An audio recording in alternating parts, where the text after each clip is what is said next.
नमस्कार, मैं शहनवाज खान। आप देख रहे हैं वरदान न्यूज। जनपद रेवाड़ी के एक निजी स्कूल में बनाए गए 150 बेड वाले कोविड सेंटर का निरीक्षण करने कैबिनेट मंत्री डॉक्टर बनवारी लाल पहुंचे। उन्होंने देश में लगातार पांव पसार रही कोरोना जैसी वैश्विक महामारी पर चिंता व्यक्त करते हुए कहा कि इस महामारी ने सरकार की चिंता को बढ़ा दिया है। फिर भी सरकार हर पहलू पर अपनी पैनी नज़र बनाए हुए है और प्रयासित है कि देश और प्रदेश में दवाओं और ऑक्सीजन के अभाव में किसी की मौत न हो। उन्होंने इस संकट की घड़ी में आवश्यक दवाओं और ऑक्सीजन की कालाबाजारी करने वालों को दो टूक चेतावनी देते हुए कहा कि ऐसे लोगों को किसी भी कीमत पर बख्शा नहीं जाएगा। उन्होंने कहा कि बाबल CSC में भी ऑक्सीजन सहित 10 बेड का इंतजाम किया गया है। उन्होंने कहा कि रेमडेसिविर इंजेक्शन को लेकर अफरा तफरी का माहौल बना हुआ है, जो कि गलत है, क्योंकि इस इंजेक्शन की ज़रूरत केवल कोरोना की एक विशेष स्टेज तक होती है।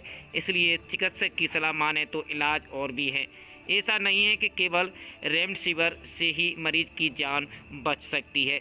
उन्होंने स्वास्थ्य विभाग को 21 लाख रुपए की सरकारी मदद देते हुए कहा कि आवश्यक दवाओं और अन्य जरूरी उपकरणों की कमी नहीं आनी चाहिए, पैसे की कमी नहीं आने दी जाएगी। उन्होंने लोगों से एक बार फिर अपील की कि वह कोरोना नियमों का पालन करें।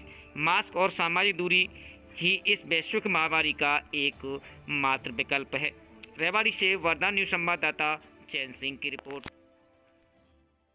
आज जिस तरह से कोविड की जो सेकेंड वेव है काफ़ी तेज़ी से फैल रही है और वो घातक भी है और उसने सभी की चिंताएं बढ़ा दी हैं और उसी का ध्यान रखते हुए हमारे प्रदेश के माननीय मुख्यमंत्री मनोहर लाल जी हों या हमारे स्वास्थ्य मंत्री अनिल विज जी हों, सभी मंत्रीगण हों, चाहे सभी विधायक हों, पार्टी के पदाधिकारी हों, चाहे कार्यकर्ता हों, चाहे केंद्रीय मंत्री हों हमारे, चाहे MP हों, सभी लोग इस चीज़ में लगे हुए हैं कि किसी भी तरह कोविड के पेशेंट को असुविधा ना हो, उसके लिए हम सब लोग प्रयास कर रहे हैं। डॉक्टर हॉस्पिटल के बहुत सारे डॉक्टर पॉजिटिव हो गए, तो ऐसे में स्टाफ की निश्चित रूप से कमी होना स्वाभाविक नहीं, वो बात ठीक है कि स्टाफ क्या है कि सब लोगों के बीच में रहते हैं तो उनका पॉजिटिव होना एक ज़्यादा बढ़ जाता है, लेकिन फिर भी स्टाफ हम अरेंज करेंगे कहीं न कहीं से। और जिस तरह से हर आदमी को जिम्मेवारी दी गई है और जो हमारे केंद्रीय मंत्री राव इंद्रजीत सिंह जी हैं, वो भी उनको भी केंद्र की तरफ से पूरे प्रदेश की जिम्मेवारी दी गई है कि कोविड के बारे में वो सुपरविज़न करें।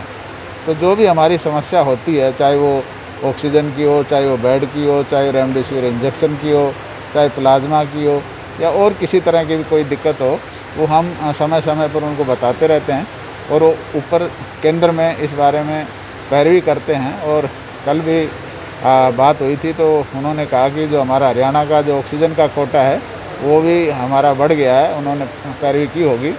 और जो रेवाड़ी का भी है 3 से 5 का कह रहे हैं कि वही हो जाएगा, तो उसमें भी हम भी लगे हुए हैं, राव साहब भी लगे हुए हैं और हम सब लोग इस बात के लगे हुए हैं कि हमारी जो लोगों को किसी तरह की असुविधा ना हो और हर मरीज़ को प्रॉपर ट्रीटमेंट मिले। और मैं जनता से भी ये अपील करता हूँ कि भाई वो भी ये एक संकट की घड़ी है पूरे देश के अंदर, इसके अंदर सहयोग करें और डॉक्टर्स की जो सलाह है उसको भी मानें। कई बार क्या होता है कि भाई एक इंजेक्शन जो रेमडेसिविर है, हर आदमी चाहता है कि ये इंजेक्शन तो रामबाण है, ये नहीं लगेगा तो मैं नहीं बचूँगा। तो इस तरह की बात भी मैंने सिविल सर्जन से भी कहा है कि वो भी अपने डॉक्टर्स को ये बताएँ कि मरीज़ को ये सेटिस्फाई करें कि भाई एक समय होता है उसके अंदर इस इंजेक्शन की वैल्यू, उसके बाद दूसरी चीज़ की वैल्यू। जैसे इनिशियल स्टेज में रेमडेसिविर काम करता है, उसके बाद प्लाज्मा काम करता है, उसके बाद स्टेरॉइड्स काम करते हैं। तो हर स्टेज पे हर ट्रीटमेंट की अपनी अपनी वैल्यू है। तो ये सब अगर समझाएंगे तो जो अफरा तफरी मची हुई है कि ऑक्सीजन नहीं मिली या रेमडेसिविर नहीं मिला, इस तरह की जो अफरा तफरी है उससे हम बच पाएंगे। मरीजों की संख्या ज़्यादा है और जो बेड की संख्या है वो पूरे जिले भर में प्राइवेट अस्पताल के साथ में लगभग 400 के समथिंग जो जारी की जाती है। और वेंटिलेटर की जो कमी वो पिछले बार भी सता रही थी, उसके बावजूद सबक नहीं लिया पिछले के दौर से जो कोरोना गुजरा था। वो बात ठीक है कि भाई हमने पिछली बार मीटिंग में ये बात कही थी कि जो वेंटिलेटर हमारे सरकारी में पड़े हैं वो भी यूज़ नहीं हो रहे, लेकिन मैंने सिविल सर्जन से कहा कि अगर उसको प्राइवेट हॉस्पिटल वाले को यूज़ करना चाहें तो उनको दे सकते हैं ताकि किसी की जान बचे।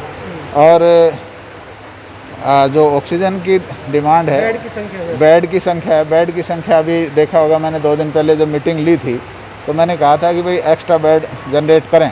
तो आज ये 100 बेड तो इस जैन स्कूल के अंदर किए हैं, जो इन्होंने सोमवार को मेरे से प्रॉमिस किया था कि भाई 100 बेड हम यहाँ करेंगे। तो आज इन्होंने 50 बेड विद ऑक्सीजन, 50 वैसे और 50 जनरल, 150 की है मेरे ख्याल, 150 यहाँ बेड की व्यवस्था की है। इसी तरह मैंने कहा था कि भी CHC लेवल पे भी 5-5 बेड विद ऑक्सीजन के जनरेट करें। तो वो भी मैं आज CHC बावल में भी विज़िट करके आया हूँ, तो 10 बेड वहाँ भी इन्होंने विद ऑक्सीजन के जनरेट कर दिए हैं। और अभी सिविल सर्जन कह रहे हैं कि भाई कोसली में भी कर दिए हैं, और जितने भी CHC उनमें 5-5 बेड विद ऑक्सीजन ये तैयार कर रहे हैं, ताकि आगे आने वाले समय में किसी मरीज़ को कोई दिक्कत ना हो। देश में जो हेल्पलाइन नंबर जारी किए थे ऑक्सीजन को लेकर, लेकिन रेवाड़ी का नंबर अभी लगता नहीं है, कभी उठता नहीं है। नहीं, वो जो 1050 वाले कह रहे थे उसकी बात सर, करें। एक नंबर अमनदीप के नाम से और जारी किया अच्छा। गया है, प्रदेश भर में जारी किया है हेल्पलाइन नंबर जो ऑक्सीजन को लेकर। रेवाड़ी में कोई अमनदीप करके सर है नहीं, वो एक्चुअल में क्या है कि मैंने भी पता किया था, तो उनको मेरे ख्याल से गुड़गांव के भी चार्ज है, तो कोई और है, कोई मिस्टर दैया सर, कोई मिस्टर दैया है, वो संपर्क कर उनसे संपर्क। बाजार की भी अभी खबरें आ रही हैं सर में। देखो, उसके लिए उस दिन भी प्रशासन से बात हुई थी, और प्रशासन ने अश्योर किया था कि हमने सब तहसीलदार वगैरह, अपने नायब तहसीलदार वगैरह लगाए हुए हैं, और वो इस चीज़ की जांच करेंगे, कहीं कालाबाजारी दवाई की, ऑक्सीजन की और किसी भी तरह की कोई दिक्कत ना हो, और उस पर वो नज़र रखे हुए हैं। फिर भी आप लोगों के कहीं दिमाग में आता है तो प्रशासन के